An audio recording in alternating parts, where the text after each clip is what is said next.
سالوں کا تعلق ہو، غضب کی محبت ہو یا بلا کا عشق ہو، جن لوگوں کے لیے آپ بیکار ہو جائے وہ لاتعلقی ظاہر کرنے میں ایک لمحہ بھی نہیں لگاتے۔ عورت ہمیشہ اپنی مرضی سے مرد کے قابو میں آتی ہے۔ اس کی مرضی کے بغیر اسے چھونا تو بہت دور کی بات ہے، محض ٹکٹکی باندھ کر دیکھنے پر بھی ہنگامہ کھڑا کر دیتی ہے۔ اس دنیا میں سکون سے جینے کی ایک ہی تدبیر ہے کہ ہر انسان کے پاس ایک وسیع و عریض قبرستان ہو، جہاں وہ دوسروں کی غلطیوں اور خامیوں کو دفنایا کرے۔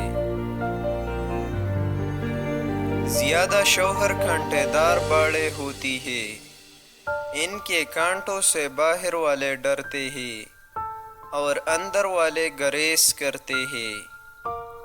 ایسے شوہر صرف ملکیت اور حدیں مقرر کرتے ہیں، لیکن کچھ شوہر سایہ دار درخت ہوتے ہیں، جو باہر تمازت بڑھتی ہے، چھاؤں میں بیٹھے والے تنے کے قریب ہوتے جاتے ہیں۔ مرد بھی عورت کا دوست ہی نہیں ہو سکتا۔ اس فرینڈشپ کا اصل چہرہ اٹریکشن یا پھر محبت ہے۔ یہی تو ہماری خوش فہمی ہوتی ہے جو ہم عورتوں کو لے ڈوبتے ہیں۔ تب ہی تو ہمارا معاشرہ مرد عورت کی دوستی پہ ہنستا ہے، تسلیم ہی نہیں کرتا۔ عورت دھوکا کھا جاتی ہے، اسے مرد سے دوستی جیسی بہادری بہت مہنگی پڑتی ہے۔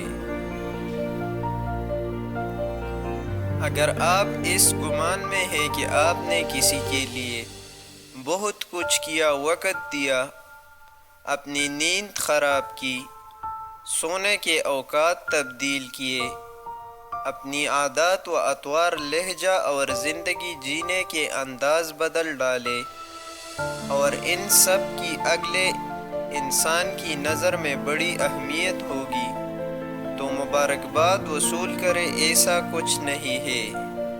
آپ صرف استعمال کیے گئے ہیں۔ جو عورت اپنے دل میں تمہارے لیے محبت پرتی ہے، وہ تمہارے سامنے 3 جسمانی اشارے ظاہر کرتی ہے۔ اول، تمہیں دیکھ کر مسکرانا، دوئم شرمانا، اور سوئم نظریں نہ ملا پانا۔